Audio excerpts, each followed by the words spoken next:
cuando hablamos del templo de Dios, pues escuchamos que el Señor mismo dice, destruirán a este templo, a saber, de Jerusalén, el edificio que construyeron en tiempo de los Macabeos, de nuevo. Entonces, y yo lo reedificaré en 3 días. Y eso dijo con referencia a su cuerpo. Ahí vemos los 4 sentidos de las Sagradas Escrituras. El sentido literal, al templo en Jerusalén, donde Dios habitaba con su pueblo. Y luego el sentido cristológico, cómo se aplica cumpliendo, digamos, la prefigura en Cristo mismo, quien es el nuevo templo, a quien nosotros pertenecemos por nuestro bautismo, como miembros de su cuerpo, y donde Dios hace su alianza, donde Dios habita en Cristo en toda la plenitud, siendo Dios Hijo encarnado. Y luego el sentido moral, cómo se aplica a nuestra vida, porque dice el mismo apóstol a los Corintios. Y tomen en cuenta que la carta de los Corintios pues era una tierra pagana, y hubo católicos a una iglesia ahí, pero varios miembros pues, seguían más las costumbres del mundo que las costumbres de Cristo, como nuestra cultura, sociedad, digamos aquí, ¿verdad? Entonces encontramos otra ley, otras costumbres que no son de Cristo. ¿Y cuántos católicos se confunden si son del mundo o si son del Cristo? Olvidando de sus promesas bautismales. Entonces, el mismo San Pablo habla a esta comunidad como la nuestra y dice 2 veces, ¿no sabéis que sois templo de Dios y que el Espíritu de Dios habita en vosotros? Si alguno destruye el templo de Dios, Dios lo destruirá a él, porque el templo de Dios es santo, y eso es lo que vosotros sois. Entonces, ¿cómo destruir a este templo que somos? Por el pecado mortal, que quita a Dios fuera de nuestro templo. Repite 3 capítulos después, huid de la fornicación. Todos los demás pecados que un hombre comete están fuera del cuerpo, pero el fornicario peca contra su propio cuerpo. ¿O no sabéis que vuestro cuerpo es templo del Espíritu Santo, que está en vosotros, el cual tenéis de Dios, y que no sois vuestros? Pues por precio habéis sido comprados. Por tanto, glorificad a Dios en vuestro cuerpo y en vuestro espíritu, los cuales son de Dios. Es decir, hemos sido comprados por Dios. Y hagan de cuenta que su preciosísima sangre, de valor infinito, una gota de la cual es capaz de redimir a todo el mundo, Él derramó para salvar a nuestra alma y también a nuestro cuerpo, que ha sido consagrado por el bautismo y el sagrado crisma, que ha recibido a la misma carne de Dios encarnado tantas veces durante nuestra vida mortal, que va a ser resucitado en el último día y glorificado con Cristo, como Él mismo resucitó glorioso y subió a los cielos. Entonces, que reconozcamos la dignidad de nuestro cuerpo como templo de Dios. Entonces, me dio mucha pena cuando estaba de visita en el año pasado a Chile y a Brasil, pues viendo que en Chile, pues por el gobierno socialista, anticatólico, encontré graffiti satánica, anarquista, comunista, fuera de casi todos los templos.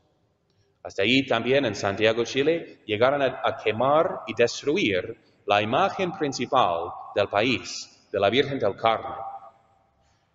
Imagínense si llegaran aquí y destruyeran pues a la Virgen de Zapopan, por ejemplo, ¿no? Pero eso sería como la Virgen de Guadalupe, destruyendo la imagen principal del país. Igual en Brasil, pues hace muchos años, pues llegó un protestante a romper la estatua, la Virgen patrona de Brasil, la Virgen de la Aparecida. Pues la rompió en varios pedacitos. Y el obispo de ahí hizo el comentario de que ya estaba rota la Virgen en nuestros corazones. Porque ¿qué pasa con nuestro país católico si los protestantes están creciendo y imponiéndose a los católicos? Es el hecho de que hemos perdido el sentido misionero de nuestra fe. Vivimos más según la cultura que según la ley de Cristo. Entonces, qué feo era de ver esos templos con graffiti, ¿no? Y profanados. Pero este edificio, aunque sea consagrado y tan hermoso, no es tan precioso como tu cuerpo. Porque tu cuerpo no solamente es un edificio donde Dios habita, sino pues está parte de la persona a quien Dios se une personalmente. Ese templo no es hijo de Dios, no va a ser glorificado en el cielo. Dios no murió para salvar este edificio, pero a toda tu persona, alma y cuerpo sí. Entonces, qué pena que unos anden pues vestidos de una forma profana, digamos, que no muestra la dignidad de ser un hijo de Dios.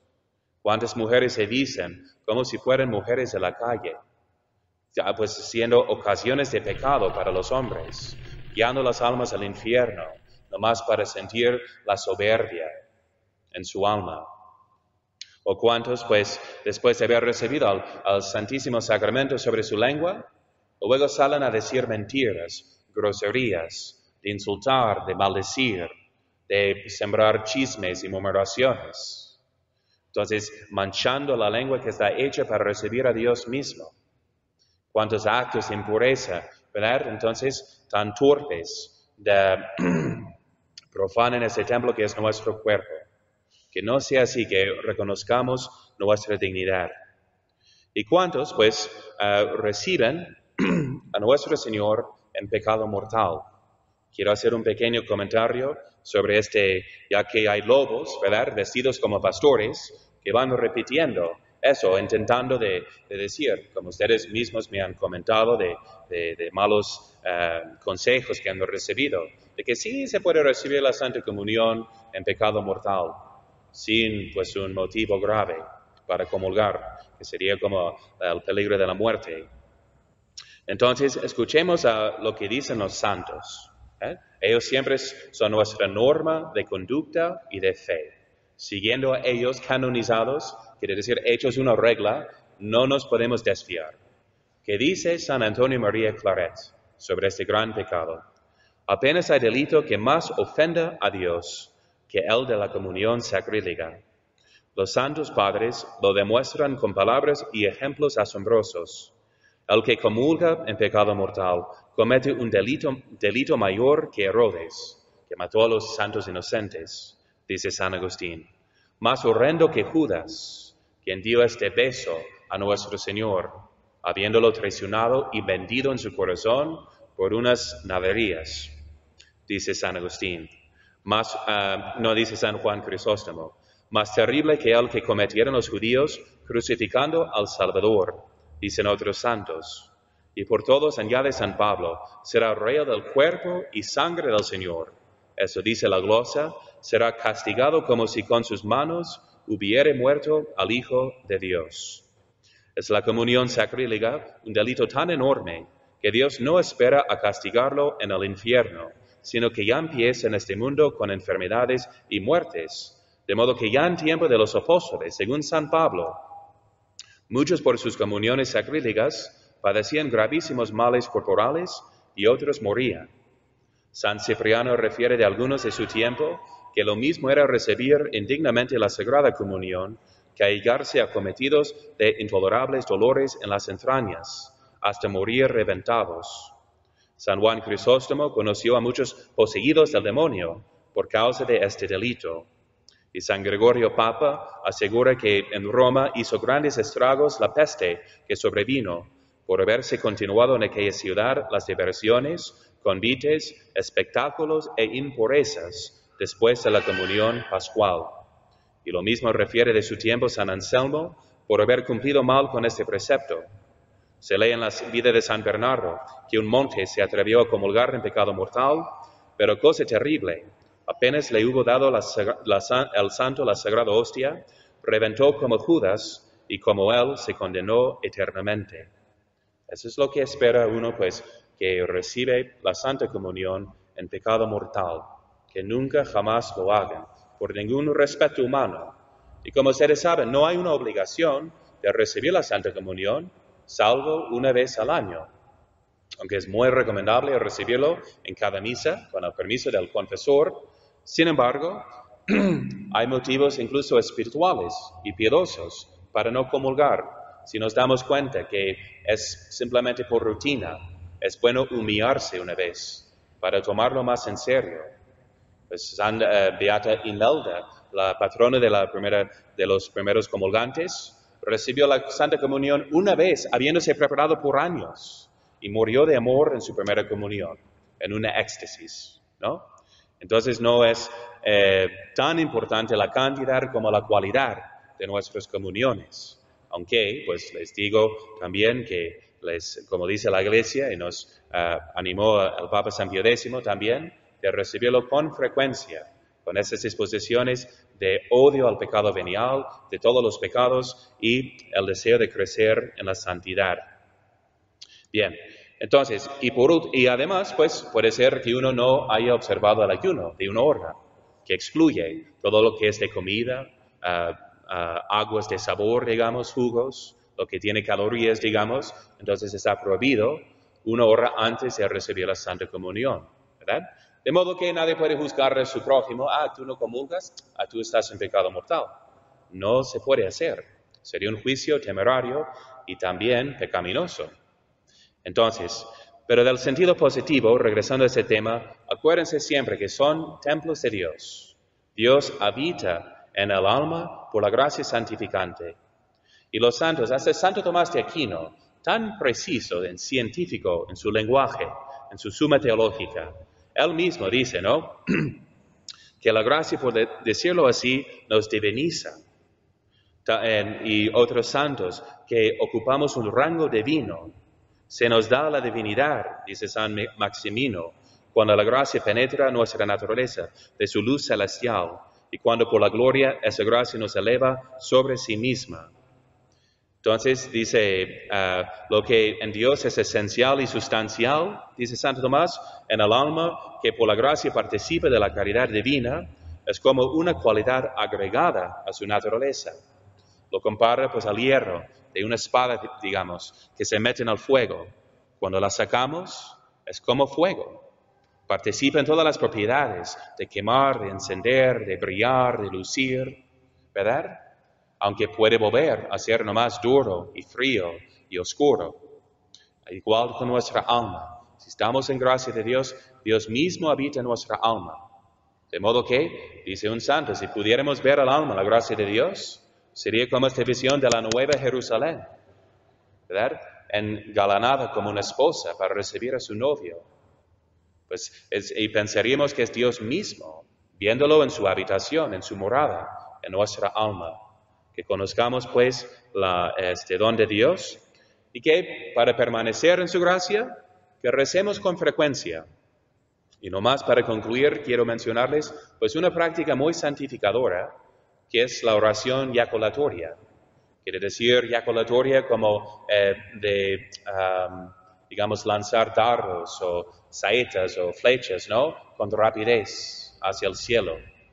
Es decir, que aparte de nuestra oración formal, ¿verdad?, de pasar unos 30 minutos rezando el rosario o meditando un libro, debemos también decir oraciones con frecuencia durante el día, si no queremos que este fuego de amor se apague.